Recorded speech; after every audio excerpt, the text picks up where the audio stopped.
Hi and welcome to Dave's Classic Collectibles. Today we're going to do the unboxing and review of the XA GTHO Phase 4.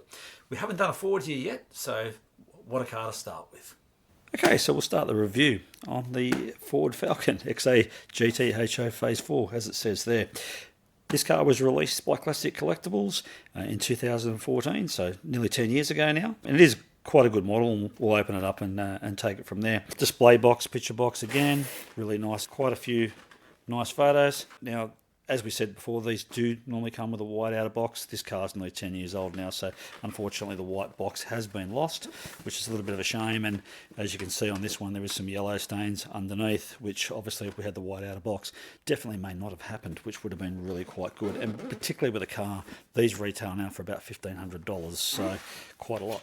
Okay, so as we said before, we get the ruler in to undo the flap, so that way we don't damage anything. Just take our time there.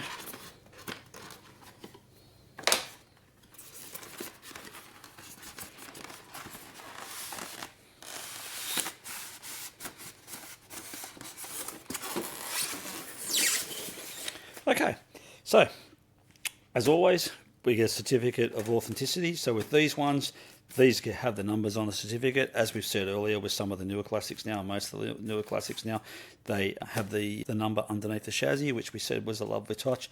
But this car was released in 2014, so that's how they used to do it back then. 1,500 units were made, as you can see there. This one's number 1,410.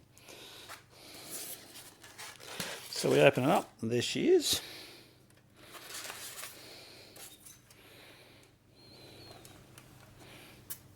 So now we'll look at the history and significance of this car before we take a bit more of a look at the model. So yeah, XA GTHO Phase 4. It is the last of the Hoes, or the HOs as we all call them. A lot of hype about this car when it was made. So this car was the only one actually built by Ford themselves, so on the factory line, and this is the only one that was actually plated. So this is plated a Phase 4 Falcon. Built 4 apparently, but the other 3 were done by Ford Motorsport team, so Alan Moffat and Co., where this particular model was actually built by Ford themselves, as we just said. So technically, really, it's the only Phase 4 because it's the only car that's plated. A lot of good things about this car and some history too. I remember when it was up for sale in 1985 and it was all advertised everywhere.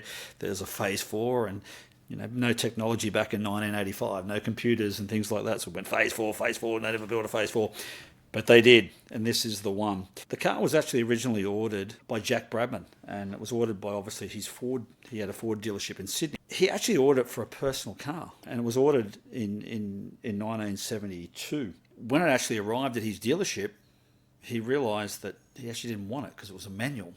And then they detailed the car and got the car ready to be sold. And so the first owner didn't like the colour of the car and actually painted it in zircon green, which is an XA GT colour, but it actually also came out in the XTs. So he wanted a darker green, so he painted it in that colour. But the original owner now has restored the car twice, I believe, and it's had several owners. But also the first owner and the second owner, they drove it every day as a daily car. So they really didn't realise what they had. Obviously, Ford went out to produce 300, 400, 500 of these cars would have been what they were trying to do, and at least 300 cars so they could race them. Unfortunately, with all the hype from the media, also from the government about the supercar and this car being just way too quick, and then all the do-gooders as well, and unfortunately the car wasn't allowed to be produced. So it was sad because it was the end of the Hoes, of the GTHO Falcons. Some real good significant things about this car. It pretty much has the same engine still as the XY GTHO, the 780 Holly and the extractors and all the bits and pieces, though the XA GTHO actually got a winged sump.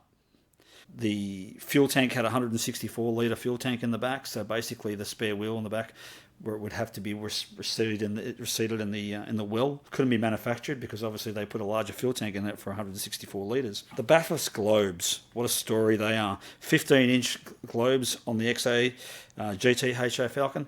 So what they did, so they could race them on the XY, the Bathurst globes, was they gave about 200 of these rims for free to the people that owned, who bought an XY Phase 3. So Ford just gave them these rims, basically so they could put them on the 1972 car and race it at Bathurst, because that's really what it was all about back in those days.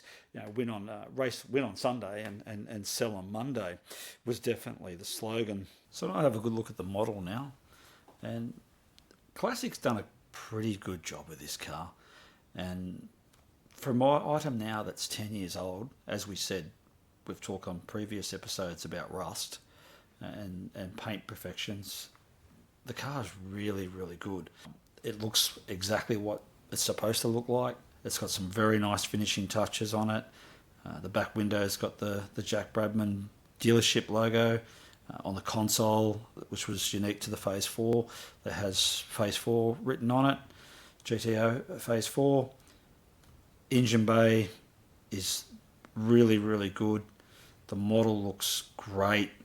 I think Classic have done a very good job on making a replica or a model for us to collect, because obviously only one person can have this real car in life. So for the rest of us, all we can have is this model. Looking around the model, you can actually see how good of a job that they've done. Love the off-white interior, the trim in it, the dashboard, the door panels, and this one has carpet. It looks really good. Engine bay is fully detailed. Everything opens on this car, so your bonnet, your boot, and all four doors. Inside the boot, you can see your spare wheel, your jack, and obviously, as we touched on earlier about this car not having the spare wheel receding in the well, it has to just sit on top because of the fuel tank. That's all there as well. So some really nice finishing touches, and they've done a great job on this model. So also with the Phase 4, as you'll note, there's no rear spoiler on the car, and all the RPO 83s have a rear spoiler pretty much. So that's a bit of a one there, where it's got the front spoiler but no rear spoiler. And as you can also see, it was fitted with the wine sunroof, so very nice. Don't understand why Jack Bradman didn't take this one and hang on to this car. Well, that's it for today's episode. I hope you enjoyed our first Ford review. If there's another Ford you'd like us to do, please leave us a comment. If you enjoyed today's episode, please send us a thumbs up or subscribe to the channel. It really does help us out. Until then, happy collecting.